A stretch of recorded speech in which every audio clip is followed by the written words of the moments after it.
Welcome to the heart of Orissa, where the ancient history meets the breathtaking natural beauty.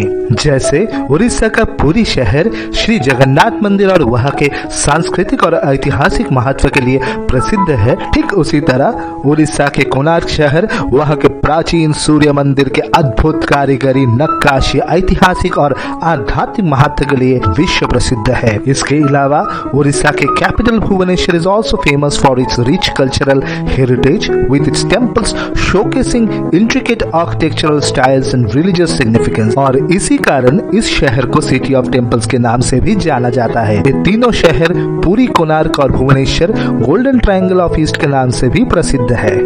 नमस्कार दोस्तों, welcome back to today's episode on my trip to Konark and Bhubaneswar from Puri.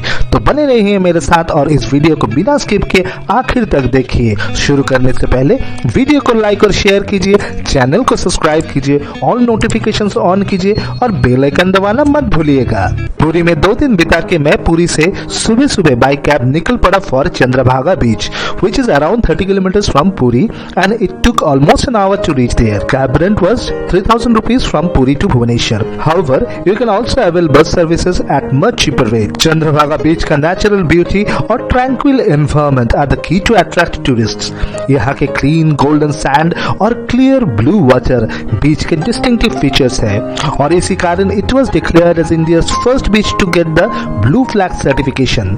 समुंदर के लहरों को सुनहरी रेत पे टकराते हुए देखते हुए मैं सोचने लगा, लम्हे यहाँ धीरे धीरे गुजर जाते हैं। हर लहर एक नई कहानी सुनाती है। जैसे ही एक लहर बदलती है, जिंदगी के एक नया अध्याय दिखती है। हर लहर एक सीख देती है और लहरों की आवाज मन को सुकून देती है। वहाँ के सीनिक ब्यूटी के अलावा कैमल राइड, एटीवी राइड या बाइक राइड का आनंद आप 100 से 150 रुपया में उठा सकते हो। प्रकृति के अति अद्भुत सृष्टि के साथ कुछ समय बिता के I started for my next destination Konark sun temple, जो कि बीच से 3 किलोमीटर की दूरी में स्थित है। इस मंदिर का निर्माण 12वीं शताब्दी में महाराज नरसिम्हदेव प्रथम द्वारा किया गया था। कोणार्क मंदिर के 3 प्रमुख हिस्से हैं। मंदिर प्रांगण में प्रवेश करते ही दिखने को मिलता है नाट्य मंडप। वहाँ के दीवारों पे नृत्यकारों के नृत्य शिल्पी, संगीतकारों के विभिन्न वाद्य यंत्र इत्यादि अलंकृत किया गया है। मंदिर के दूसरे भाग का नाम जगमोहन है, जो कि आज के समय यहाँ के सबसे बड़ी स्मारक है और जिसका ऊंचाई लगभग 128 फीट है। इस जगमोहन को एक रथ का आकार दिया गया है और रथ को चलाने के लिए 7 घोड़े जगमोहन के सामने स्थापित किया गया था, जो कि सूर्यदेव की 7 घोड़े और इंद्रधनुष के 7 रंगों को दर्शाता है। जगमोहन को जैसे आप परिक्रमा करेंगे, आपको रथ के 24 पहिए देखने को मिलेगा। हालांकि विदेशी आक्रमण की वजह से आज इन घोड़ों और पहियों के सिर्फ अवशेष ही दिखने को मिलता है। इधर बताना चाहूंगा, रथ के पहिए ऐसे बनाया गया था कि उससे समय का गणना किया जा सके और आज भी सूर्य के छाया से और उन चक्र की सहायता से दिन की सटीक समय का गणना किया जा सकता है। तीसरा भाग है मुख्य मंदिर, जहां गर्भगृह स्थापित था। इस मुख्य भाग का ऊंचाई लगभग 200 फीट हुआ करता था। गर्भगृह के शिखर में एक 52 टन का चुंबक हुआ करता था, जिसके आकर्षण की वजह से गर्भगृह में स्थित सूर्य देव का मूर्ति हवा में ही झूलता रहता था।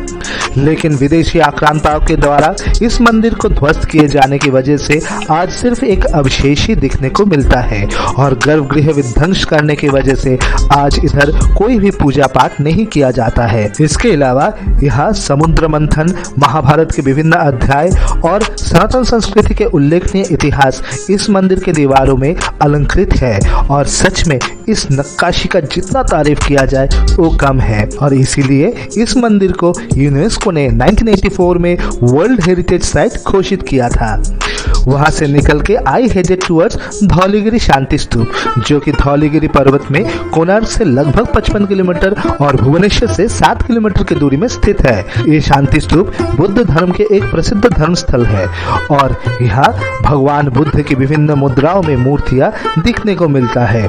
धौली शांति स्तूप के नजदीक उसी पर्वत में धवलेश्वर शिव मंदिर स्थित है, जहां मैं दर्शन किया और मेरे प्यारे भोलेनाथ का आशीर्वाद लिया। वहां से निकल के आई स्टार्टेड फॉर लिंगराज मंदिर। लिंगराज मंदिर भुवनेश्वर में स्थित सबसे प्रसिद्ध हिंदू मंदिरों में से एक है और भगवान शिव जी को समर्पित है। यहाँ का शिवलिंग स्वयंभू है, जिसके कारण ये मंदिर विश्व प्रसिद्ध है। मंदिर का निर्माण राजा जजति केशरी द्वारा करवाया गया था और मंदिर का वास्तुकला कलिंगी शैली का अनुसरण करती है। This temple is considered as a masterpiece of Indian architecture for its detail plan, proportions, seamless joints, elegant craftsmanship and impressive dimensions. मैं मंदिर में प्रवेश करके शिवलिंग पे जलाभिषेक किया और भोलेनाथ का आशीर्वाद लिया। वहां से निकल के कुछ ही दूरी में स्थित आनंद वासुदेवा मंदिर भी मैंने दर्शन किया, जो कि श्री कृष्ण भगवान को समर्पित है। हालांकि कपाट बंद होने के कारण वहां से मैं भगवान का दर्शन नहीं कर पाया। गर्भगृह के बाहर से माथा टेक के मैं अपना कोणार्क भुवनेश्वर ट्रिप संपन्न किया और वहां से मैं अपनी प्रीबुक्ड होटल विंटेज विला के लिए निकल पड़ा, जहां आपको 1000 से 1500 रुपीज के अंदर अच्छा रूम मिल जाएगा। The hotel was quite good for short stay with good stuffs and food was too delicious. Moreover, railway station से लगभग 2 मिनट की दूरी में स्थित होने के कारण it turned out to be the perfect option for me for night stay. यहाँ बताना चाहूंगा, आप चाहे तो उदयगिरी खंडगिरी केव्स और नंदनकानन जूलॉजिकल पार्क अपने आइटिनरी में इंक्लूड कर सकते हो। समय के अभाव के कारण I missed out these 2 places which are worth visiting in Bhubaneswar. आशा करता हूँ आप सभी को ये वीडियो पसंद आया होगा। वीडियो को लाइक और शेयर कीजिए और चैनल को सब्सक्राइब करना मत भूलिएगा। बहुत जल्द आप सभी से फिर से मुलाकात होगा with a new episode covering another important location of India. तब तक के लिए आप सभी से मैं विदा लेता हूँ। जय जगन्नाथ, जय शिव शंभू।